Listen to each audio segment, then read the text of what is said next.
Heredity. All living organisms reproduce to ensure the continuation of their species. In reproduction, the babies or offsprings look similar to their parents. Do you know why? It is because of inheritance. What is inheritance? Inheritance and heredity is the process by which traits are passed from parents to offsprings. This transfer of traits happens through genes, which are the units of heredity found in the DNA of all living organisms. Genes carry the instructions for the development of specific characteristics such as eye color, hair type, height, and many other physical and biological traits. For example, in humans, a child may inherit the same eye color as one of their parents because the gene responsible for eye color is passed from the parent to the child during reproduction. Similarly, a plant may inherit a specific flower color and leaf shape from its parent plant. However, even two offsprings inherit traits. They are not exact copies of their parents. This is because, along with the inheritance of traits, certain differences also arise. These differences are called variations. Let us see the definition of variations. Variation refers to the differences in the characteristics and traits of individuals within the same species. What causes the variations in organisms? If any changes happen to the DNA, it leads to variations.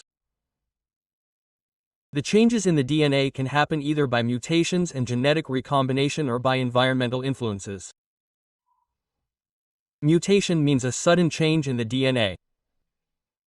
Gene combination means combination of genes from two different organisms. Environmental influences means the influence of certain non-living factors. Among the three, most of the variations are observed during genetic recombination. Variations can be observed in both the types of reproduction: asexual reproduction as well as in sexual reproduction. Variations in asexual reproduction. In asexual reproduction, the offsprings are produced by a single parent. There is no mixing of genetic material from two different parents. So the offsprings are genetically identical to the parents. However, even in asexual reproduction, small amount of variations can occur due to mutations, means random changes in the DNA. For example, in a group of sugarcane plants that reproduce asexually, all plants are essentially clones of the parent plant. There will be very little variation among them because they inherit the same genetic material. If a mutation occurs in one plant, it might result in a small change such as a slightly different leaf shape or growth pattern, but overall asexual reproduction leads to very few variations. Now let's see variations in asexual reproduction. In asexual reproduction, the offsprings are produced by the fusing of male and female gametes, that is, sperm and egg cells. Since the offsprings receive genetic material from two parents, there is a greater chance for variations. Each offspring inherits a combination of genes from both the parents, resulting in unique traits and characteristics. For example, in a group of dogs that reproduce sexually, you will observe a wide range of variations. Some dogs may have different coat colors, sizes, ear shapes, and behaviors. The variations arise because each dog inherits a different combination of genes from its parents. No two offsprings are exactly identical even if they belong to the same species. Why variations are more in sexual reproduction? The key reason why variations are more common in sexual reproduction is due to genetic recombination. When the genetic material from two parents combines, it creates new combinations of traits. Each offspring receives half of its DNA from the mother and half from the father. This mixing of genetic material leads to the expression of new traits and variations. On the other hand, in asexual reproduction, since the offsprings are clones of the parent, there is very little opportunity for new traits to emerge. Only mutations can introduce variations, and these are very rare. Accumulation of variations during reproduction. Accumulation of variations refers to the process by which small changes and differences accumulate in organisms over generations. When organisms reproduce, they pass on their genetic material to the next generation along with any variations they pose. At the same time, new variations may arise in each generation.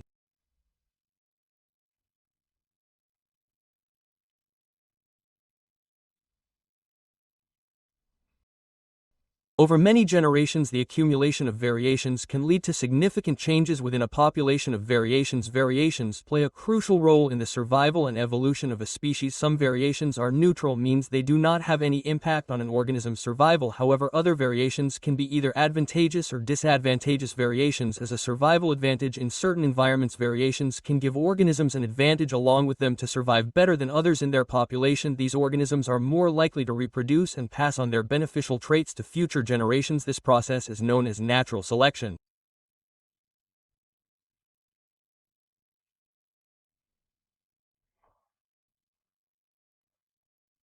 For example, imagine a population of bacteria. Most bacteria are sensitive to high temperatures, but due to a genetic variation, one bacterium can withstand higher temperatures. If there is a sudden heat wave and most of the bacteria will die, but the variant that can survive the high temperature will continue to live and reproduce over time. This variant will dominate the population, and its ability to withstand heat will be passed on to future generations. Rules of heredity. The traits are inherited according to the rules of heredity. By studying the rules of heredity, we can understand the patterns of inheritance. Types of traits. The traits are of two types. They are inherited traits and acquired traits. Inherited traits. Inherited traits are the characteristics and traits passed from parents to offsprings. Inherited traits come from the genetic information passed down from parents during the process of reproduction. Inherited traits are not influenced by the environment. They are fixed at birth. These traits bring changes in the DNA of an organism. These traits helps in the process of evolution. Examples of inherited traits are eye color, skin color, hair color, shape of the earlobe, etc. Acquired traits. Acquired traits and the traits that an individual develops during their lifetime as a result of their experiences, behavior, and environmental factors.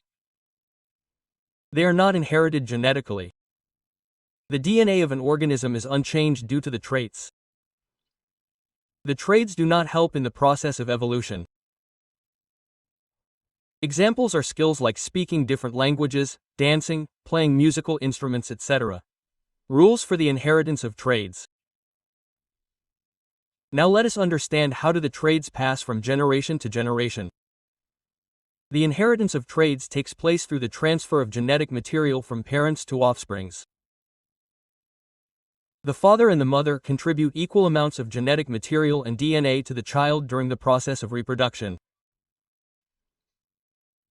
The DNA has smaller units and segments called genes which carry the inheritance about different traits. What is a gene? It is a segment of DNA that determines a particular character or trait. The father's DNA has genes for different traits like eye color, type of earlobe, etc. In the same way, the mother's DNA also has genes for traits like eye color, type of earlobe, etc. That means the offsprings, and babies, get two genes for each trait, that is one from the father and one from the mother. For example, the father's eyes are brown and the mother's eyes are blue. The baby will get both brown and blue color genes. That means for one trait that is the eye color, the baby will have two genes. This kind of alternate forms of genes for a single character are called alleles. But here's what would be the color of the eyes of the baby: brown and blue. The eye color of the baby will be brown. Because the brown eye color gene is dominant than the blue eye color gene. So the brown color is expressed out. Dominant trait. The trait that is expressed out when one of the alleles is dominant and both the alleles are dominant. Recessive trait. The trait that is expressed out when both the alleles are recessive. This is the basic idea of inheritance of traits. The study of rules of inheritance was begun in the 19th century by a famous scientist called Gregor John Mendel. Mendel was the first to make a systematic study of patterns of inheritance of traits in pea plants. He proposed 3 laws of inheritance which are called Mendel's laws of inheritance. Why did Mendel select pea plants for his experiments? Mendel chose pea plants which are called Pygium sativum for his experiments for several reasons. 1. Short life cycle. Pea plants have a relatively short life cycle and produce a large number of seeds. This allowed Mendel to observe multiple generations within a relatively short period, enabling him to study inheritance patterns across several generations. 2. Pea plants are bisexual. That means every flower has both male and female reproductive parts. So self-pollination takes place easily in them. At the same time, cross-pollination also can be done easily by hand. 3. Pea plants exhibit clear and distinct traits such as seed color, flower color and plant height. These traits have 2 distinct forms. That is yellow and green seeds, purple and white flowers. So making it easy to differentiate and observe the variations.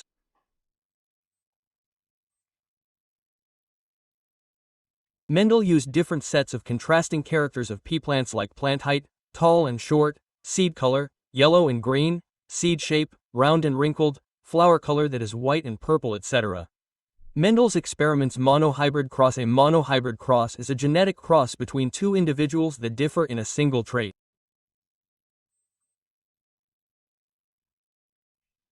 For example, a tall pea plant and a short pea plant. Mendel selected a pure breed of tall pea plant and crossed it with a pure breed of short pea plant. Pure breed tall means both the alleles for the trait plant height are tall and tall. They are represented by capital T, and T. Pure breed short means both the alleles for the trait plant height are short. Here, they are represented by small t. When these 2 plants are crossed, in the F1 generation, all tall plants are produced. Here, we can see all these plants got 1 allele tall and the second one short. Since the tall allele is the dominant one, the plants express at least the tallness. So in the F1 generation all plants are tall. Now this F1 generation plants are self-pollinated. Let's understand the outcomes with the help of a Punnett square. The possible combinations of F2 generation are like this.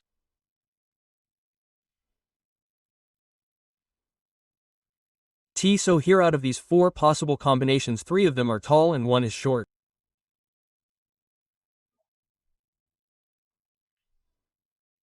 So the phenotypic ratio of F2 generation is 3:1. Phenotypic ratio means the ratio based on the physical appearance. This is the outer appearance.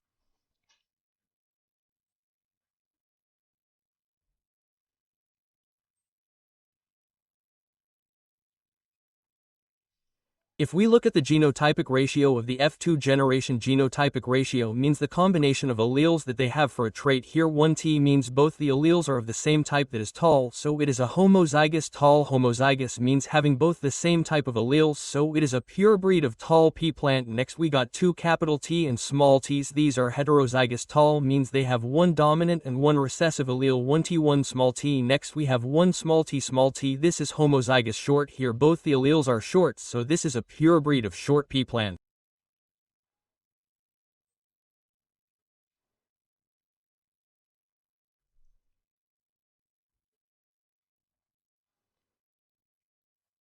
So the genotypic ratio of F2 generation is 1:2:1. Now let us see the dihybrid cross in pea plants. In a dihybrid cross we consider 2 pairs of contrasting characters. Mendel crossed a pure breed of round yellow seeds with a pure breed of green wrinkled seeds. In the F1 generation Mendel got all round yellow seed plants. All of them are heterozygous, round and yellow. Now let us observe the F2 generation. When the F1 plants are self-pollinated, the possible outcomes are like this. So here in the F1 generation we got round and yellow 9 round and green 3 wrinkled and yellow 3 wrinkled and green 1. So, the phenotypic ratio is 9:31. Mendel's loss. Mendel's law of dominance. Here is a heterozygous tall pea plant. Means it is a tall pea plant, but it has two different alleles for the character. The plant has one tall allele and two short alleles. Even if the plant has a short allele and a gene in it, its tallness is expressed out because the tall allele is dominant, then the longer one. This is the first law of Mendel. Mendel's law of dominance states that in a heterozygous organism one trait will conceal the presence of another trait for the same characteristic. Next, Mendel's law of segregation. The parent cell will have two genes for controlling a character. But when it forms gametes, each gamete will have only one allele and gene for that character. For example, a man has two alleles for his hair color like brown and black in his cell. But his gametes and sperm cells will have either brown and black allele only.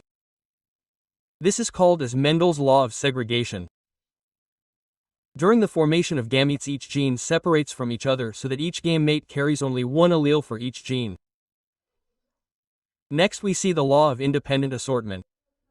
For the character color of the seed the parent has two alleles. Dominant allele yellow and recessive allele green. For the character shape of the seed, the parent has two alleles. Dominant allele round and recessive allele wrinkled. If the dominant allele yellow is passive to the gamete for color. For shape dominant round and recessive wrinkled any one allele can be passed to the gamete. That means one allele of a particular character does not influence the inheritance of alleles of other characters. This is the law of independent assortment. The alleles of two different genes get sorted into gametes independently of one another. How do these traits get expressed? Do cells have DNA in the nucleus? This DNA is the information source for making proteins inside the cells.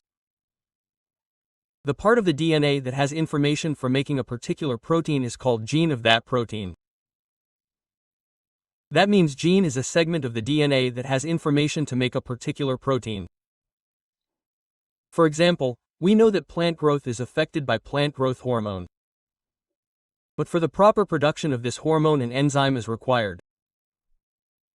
This enzyme is a protein and its production is controlled by a gene in the DNA. If the gene is proper, then sufficient growth hormone is produced and the plant will be tall. If the gene is altered and the production of enzyme is less automatically, then less growth hormone is produced which makes the plant short. This is how genes control the physical characteristics. So we understand that each trait is controlled by two genes. But these two genes do not be present in the same DNA strand. Our DNA is coiled in the form of chromosomes. Chromosomes are present in pairs so the two alleles of a specific trait are not present on the same chromosomes. Normally our cells have two sets of chromosomes. But when gametes are formed only one set of chromosomes are transferred to them. Because gametes are haploid in nature. So out of the two alternative pairs of genes for a specific character only one enters the gamete. When this gamete fuses with the other gamete then they get the pair of genes for that character. Sex determination. Do you know how the sex of a newborn baby is determined? Sex of a newborn is determined by different factors in different species of animals. In reptiles like snakes and crocodiles, the sex of the newborn will be based on environmental temperature. In case of snails, they can change their sex. So sex is not determined by genes in these animals. But in humans, sex is genetically determined. That means the genes inherited from the parents decides the sex of the newborn baby. Each human cell contains 23 pairs of chromosomes. Out of these 23 pairs, 22 pairs are autosomes and one pair is sex chromosomes. Females have a pair of same kind of sex chromosomes XX. Whereas males have a different pair of sex chromosomes X and Y, so females are XX and males are X, and gametes and sex cells are haploid in nature. That means they have only 23 chromosomes out of 22 or autosomes and one sex chromosome. In males, when the gametes are formed, only one sex chromosome is passed to them. It can be either X or Y, so some sperm cells are formed with X and some with Y, whereas in case of female gametes all are X. So all egg cells carry X sex chromosome.